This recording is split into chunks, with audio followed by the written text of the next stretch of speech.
Autant il y a des étapes claires et des choses qui vont de soi dans le démarrage d'une garderie, comme par exemple la recherche d'un local, l'obtention d'un financement, de permis ou encore l'embauche de personnel, autant parfois il y a des choses qui peuvent nous surprendre.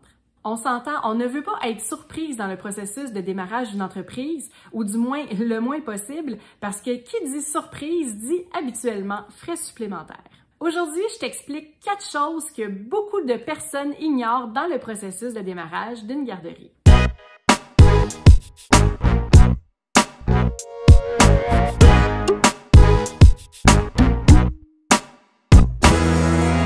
Je m'appelle Julie Massaro et en tant qu'ancienne propriétaire directrice de garderie en installation, mon but est d'aider les entrepreneurs en petite enfance à être mieux organisés, plus structurés et avoir une meilleure vision globale afin de maximiser leurs chances de réussite. Justement, dans le processus de démarrage d'une garderie, on se doit d'être hyper organisé et de prévoir un peu nos coups comme aux échecs, 2, 3 et même parfois 4 coups à l'avance. Voici donc, pour prévoir l'imprévisible, 4 choses dont beaucoup de personnes ignorent en démarrage de garderie. Premièrement, les DAS, les déductions à la source. En fait, lorsque tu vas réaliser tes prévisions financières, plus particulièrement ta masse salariale, tu dois t'assurer d'inclure à l'intérieur du calcul de ta masse salariale et donc de tes prévisions financières les DAS. C'est quoi les DAS, les déductions à la source? En fait, c'est des montants qui sont payables sur les salaires des employés par l'employeur, comme par exemple une portion de la CNESST, une portion de l'assurance emploi. Bref, il y a beaucoup de choses qui sont aux frais de l'employeur et on doit absolument l'inclure dans nos calculs parce que ça peut faire vraiment toute la différence, à savoir que, oups, l'entreprise elle est rentable, oups, l'entreprise ne l'est plus. Alors, normalement, les DAS varient entre 15-17%, des fois 20% selon le domaine. En garderie, ça tournait autour de 17% à l'époque. Ça veut dire qu'à chaque fois que tu payes quelqu'un $1, tu dois calculer que toi, en tant qu'employeur, ça va te coûter 17% de plus. Imagine si tu as une masse salariale d'environ 500 000 $. Donc ça représente vraiment tous les salaires de tous les employés sur une base d'un an. Donc, les DAS, si on estime que c'est environ 17%, vont faire en sorte que finalement, ça sera plus 500 000 que ça va te coûter dans ta masse salariale à la fin de l'année, mais 585 000 $. Donc, si tu arrivais vraiment très, très serré, ça peut faire en sorte que tu n'arrives plus. Alors, première chose super importante que les gens ignorent, il faut vraiment s'assurer de calculer et d'inclure les DAS sur notre masse salariale dans nos prévisions financières. Deuxième chose que beaucoup de personnes ignorent, depuis quelques années, le ministère de la Famille exige maintenant d'obtenir un certificat de conformité de la construction avant de se déplacer pour effectuer la visite finale. Ça veut dire qu'il va falloir recontacter, entre autres, l'architecte qui va pouvoir être apte à réaliser ce certificat de conformité-là. Il va falloir qu'il revienne s'assurer, une fois que tous les travaux vont être terminés, que tout a été fait selon les règles de l'art, selon les plans originaux. Il va délivrer un certificat qu'on va acheminer par la suite au ministère de la Famille et c'est seulement à la réception de ce certificat de conformité-là que le ministère de la Famille va vraiment venir fixer une date pour venir effectuer la visite officielle finale avant la délivrance du permis. Alors, ça va être important ici de, venir inclure les coûts de ce certificat-là dans nos prévisions financières, en fait, dans les frais de démarrage de l'entreprise.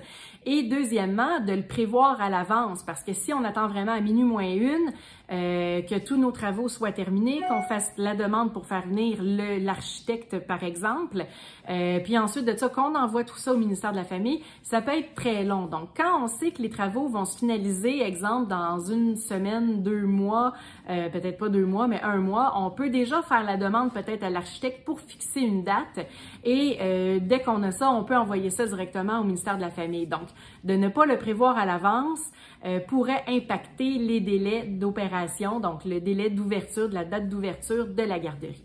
Troisième chose que plusieurs personnes ignorent, c'est qu'en tant que garderie en installation, tous les enfants devront passer par la place 05 avant d'être inscrits à l'intérieur du milieu. Il y a beaucoup de gens qui me disent, souvent des gens qui ont déjà eu des garderies en milieu familial, ben moi je passe pas par ce site-là, moi je mets une annonce, je reçois des gens à la maison et je décide qui je choisis comme client pour accueillir à l'intérieur de ma garderie en milieu familial. En garderie en installation, ça ne fonctionne vraiment pas comme ça. On ne peut pas choisir les clients.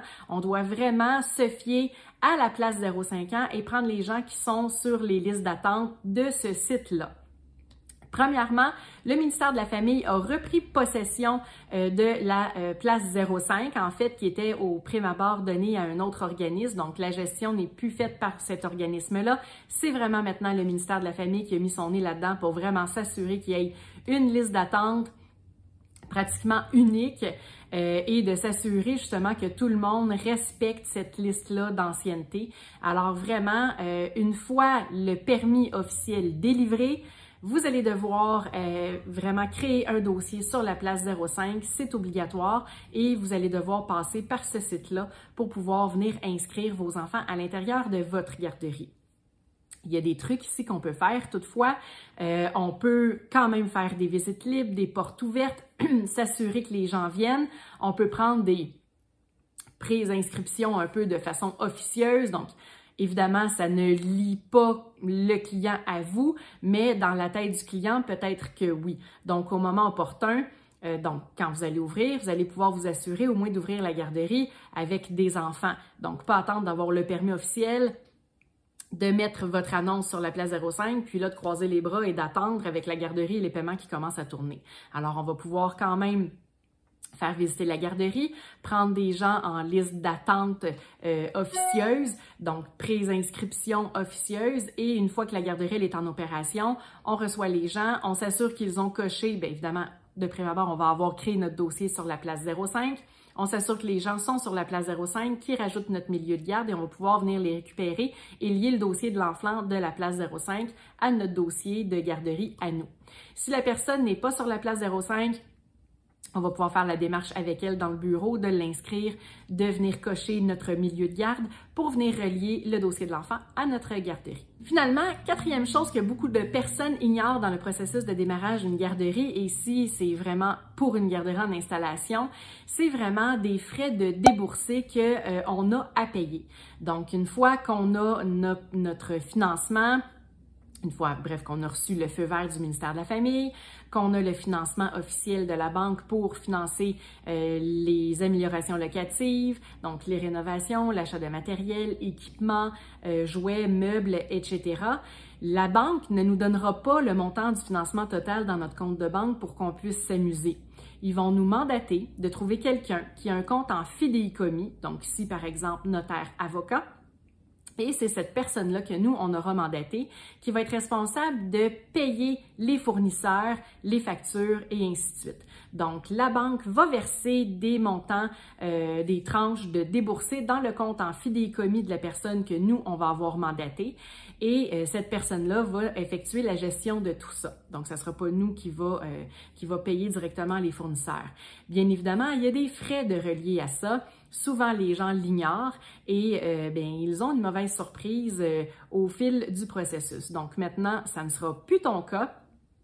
Tu es au courant, tu devras donc prévoir des frais de quelques mille dollars, peut-être un 2, 3, 4, 5, 6 000 dollars, dépendant du montant du financement que tu obtiendras.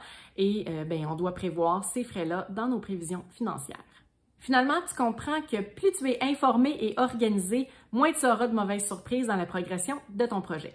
Pour plus d'accompagnement, télécharge gratuitement mon fichier sur les étapes essentielles au démarrage de ta garderie, disponible directement sur mon site internet au www.juliemassaro.com. Le lien est dans la description de la vidéo. Je te laisse regarder ça, puis je te dis à très bientôt. Ciao!